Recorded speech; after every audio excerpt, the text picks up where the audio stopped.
अस्सलाम वालेकुम, welcome to my channel. अगर आपको भी इल्म इकबाल ओपन यूनिवर्सिटी की तरफ से कुछ इस तरह का मैसेज आया है, dear student enrollment for spring 2025 is open, तो इसका क्या मतलब है और अब आपने क्या करना है। आज की इस वीडियो को कंप्लीट देखिएगा। आज की इस वीडियो में हम कंप्लीट प्रोसेस सीखेंगे। तो चलिए जी वीडियो को शुरू करते हैं। सबसे पहले आप चैनल को सब्सक्राइब कर लें, बेल आइकन को प्रेस करके ऑल के ऊपर लाजमी से क्लिक कर लें। और अगर आपका कोई क्वेश्चन है तो नीचे कमेंट बॉक्स में पूछिएगा। अगर वीडियो अच्छी लगती है तो लाइक भी कर लीजिएगा। तो चले जी शुरू करते हैं। सबसे पहले यूनिवर्सिटी की तरफ से ये तमाम स्टूडेंट को ये मैसेज आता है, ठीक है, कि आपके नेक्स्ट सेमेस्टर का एडमिशन ओपन हो चुके हैं और अब आप जो है अपनी रजिस्ट्रेशन करवाएं और इसकी लास्ट डेट जो वो 24 फरवरी है, ठीक है। 24 फरवरी से पहले पहले आपने अपने नेक्स्ट सेमेस्टर की इनरोलमेंट करवानी है। नीचे आपको एक लिंक भी दिया गया है, इसके ऊपर क्लिक करके अब आपके जहन में काफ़ी सारे क्वेश्चन आ रहे होंगे कि सर अभी तक हमारे पिछले सेमेस्टर का रिजल्ट नहीं आया और हमारी जो असाइनमेंट है वो अभी तक चल रही है, इस सेमेस्टर के हमारे पेपर नहीं हुए, तो क्या हम भी अपने नेक्स्ट सेमेस्टर का एडमिशन भिजवाएंगे। जी तो बिल्कुल तमाम स्टूडेंट जो है अपना एडमिशन करवाएंगे नेक्स्ट सेमेस्टर का, लेकिन उन स्टूडेंट को मैं मशवरा दूंगा जिनका अभी तक रिज़ल्ट नहीं आया वो रिज़ल्ट तक का वेट कर लें, ठीक है। क्योंकि उनका रिज़ल्ट आएगा तो उसमें अगर कोई कम पार्ट आ जाती है तो वो एडिशनल सेमेस्टर में जाकर वो उस कम पार्ट को, यानी कि वो जो फेल सब्जेक्ट होगा उसका भी एडमिशन उसके साथ भिजवा लेंगे, ठीक है। क्योंकि 24 फरवरी तक का टाइम है। अगर जिन स्टूडेंट ने ये पिछले सेमेस्टर में फर्स्ट सेमेस्टर था उनका अभी उनका सेकंड है, यानी कि आपने जो है अक्टूबर में या सितंबर अक्टूबर में आपने एडमिशन लिया था फर्स्ट सेमेस्टर में, तो सेकंड सेमेस्टर की आप जाकर एनरोलमेंट कर लें, ठीक है। अब मैं आपको बताता हूँ एनरोलमेंट किस तरह से होगी। और वो स्टूडेंट जिन्होंने लास्ट सेमेस्टर का एडमिशन भिजवा दी और उनको भी ये मैसेज आया तो वो इस मैसेज को इग्नोर कर दें, ठीक है। अच्छा, अब आपने एडमिशन कैसे करवाने हैं। इसके लिए सिंपल सा तरीके, आप डायरेक्टली इस लिंक के ऊपर भी जा सकते हैं enrollment.aiou.edu.pk, या फिर आप मेरी इस वेबसाइट का विजिट कर सकते हैं AIOUSTUDY। मैं आपको शुरू से बताता हूँ। आपने यहाँ पर गूगल के ऊपर आना है और यहाँ पर लिखना है AIOUSTUDY। यहाँ पे फर्स्ट पे आपके पास ये जो वेबसाइट आएगी, इस वेबसाइट को आपने ओपन कर लेना है, ठीक है। ये क्लियर हो गया आपको। आप अपने मोबाइल का गूगल ओपन करें और उसमें ये टाइप करेंगे, ये वेबसाइट आएगी, ठीक है।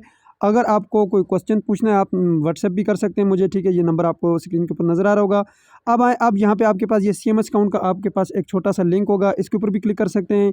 नहीं तो ये ऊपर भी आपके पास CMS अकाउंट का लिंक है, ठीक है। यहाँ से आप इसको क्लिक कर लीजिएगा, ठीक है। जैसे ही आप इसको क्लिक करेंगे आपके पास एक पोस्ट ओपन होगी। यहाँ पे आपके पास CMS अकाउंट का लॉगिन का बटन होगा, ठीक है।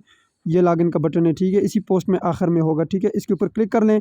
जैसे आप इसके ऊपर क्लिक करेंगे तो ये डायरेक्टली आपके पास CMS अकाउंट ओपन हो जाएगा, जो लिंक आपको यूनिवर्सिटी की तरफ से भी मिला होगा। आप डायरेक्टली भी इसको ओपन कर सकते हैं। enrollment.aiou.edu.pk इसका लिंक है। अब यहाँ पर आपने अपना यूज़र ID डालना है और पासवर्ड डालना है और साइन इन करना है।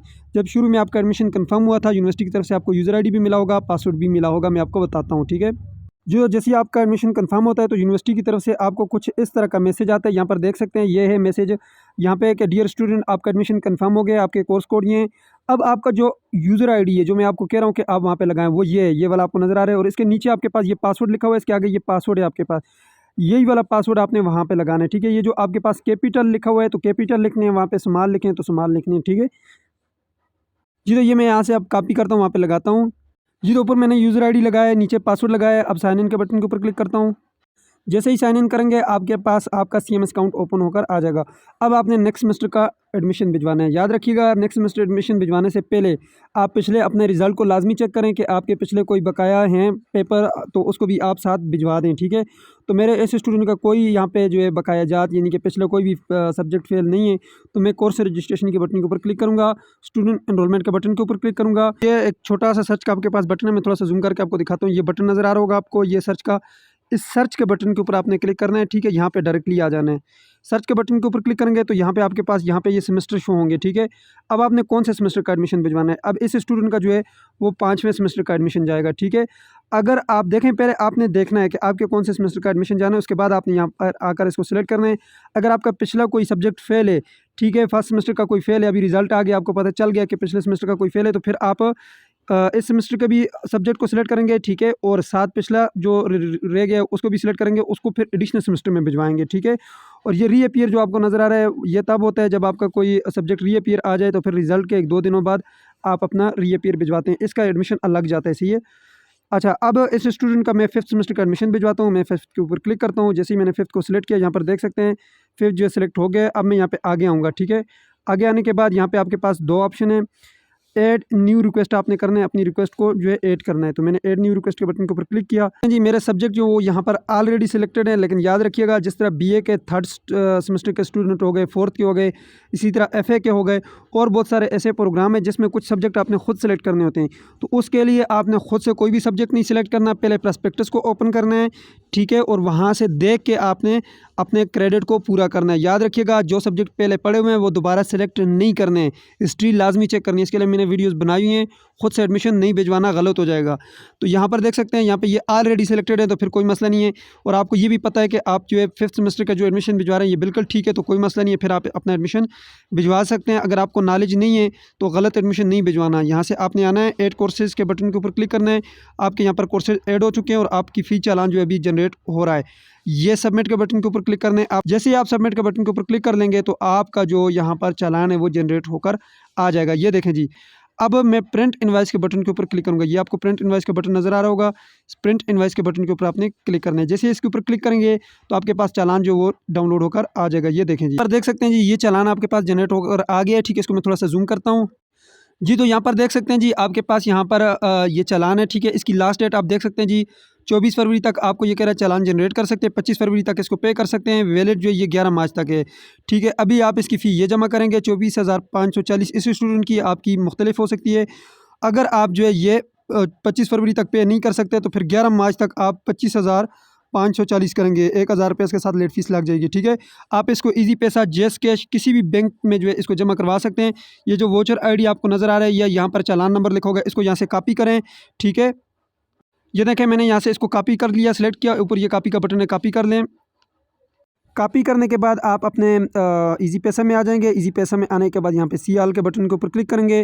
उसके बाद आप यहाँ पे नीचे आएंगे और यहाँ पर एजुकेशन के बटन के ऊपर आपने क्लिक करना है, ठीक है। एजुकेशन में इल्म इकबाल ओपन यूनिवर्सिटी को आपने सेलेक्ट करना है, ठीक है। यहाँ पर देख सकते हैं ये है जी एजुकेशन, ठीक है।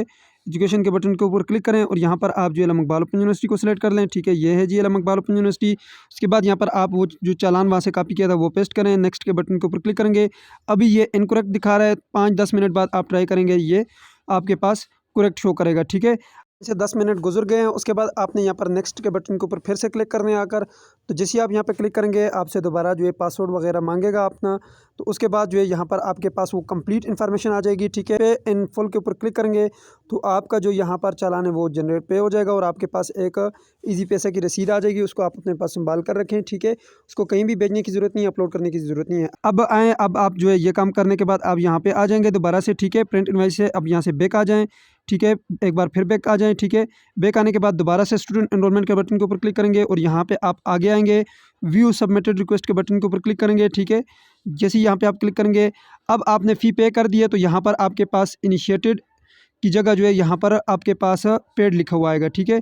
अभी इनिशिएटेड लिखा हुआ आ रहा है। व्यू के ऊपर क्लिक करके अपना चालान दोबारा भी जनरेट कर सकते हैं। यहाँ पे जब पेड लिखा हुआ आ गया तो मीन्स डेट आपका एडमिशन कंफर्म हो गया, आपकी फ़ी पे हो गई है। तो ये पेड यहाँ पे लिखा हुआ आएगा आपके पास, ठीक है। बस अब आपको कुछ भी करने की ज़रूरत नहीं है, आपका एडमिशन हो चुका है, ठीक है। अब आप वेट करेंगे, आपकी बुक्स वगैरह आएंगी, आपकी वर्कशॉप वगैरह होंगी, ये सारे काम होंगे, ठीक है। तो ये थी आज की वीडियो जिसमें मैंने आपको कंप्लीट तरीकाकार बता दिया कि किस तरह से आप अपना एडमिशन भिजवाएंगे। मुझे दीजिए इजाज़त, अपना ढेर सारा ख्याल रखिएगा। अल्लाह हाफ़िज़।